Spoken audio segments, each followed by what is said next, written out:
Hey guys, today I'm going to tell you how to fix developer options are missing after update in Samsung Galaxy S24 FE. If you're using Galaxy S24 FE and you're facing the issue that once updated your software, your developer options are now not available here or are missing, so let's see how can you fix the issue.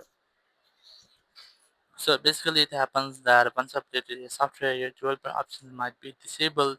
You just have to re-enable your developer options to use them. You just have to simply go to your about phone section in settings. I'll go to about phone, go to software information here.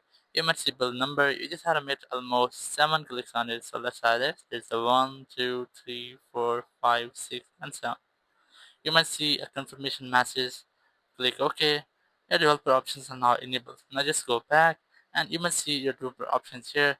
If you might getting any issue or your developer options are not be here, so you can just scroll down, click on start icon, click on restart and just restart again. Click on this restart again. You have a restart with your phone, and after restarting, your issue might have been fixed. If you're still unable to find your developer options, you can go to search and here just search for developer options and you might get that here. You just have to click on that to access your developer options here. So in this way, you can easily fix if your developer options are missing after update in Samsung Galaxy S24 FE. Thank you very much for watching the video. Until next video, bye bye.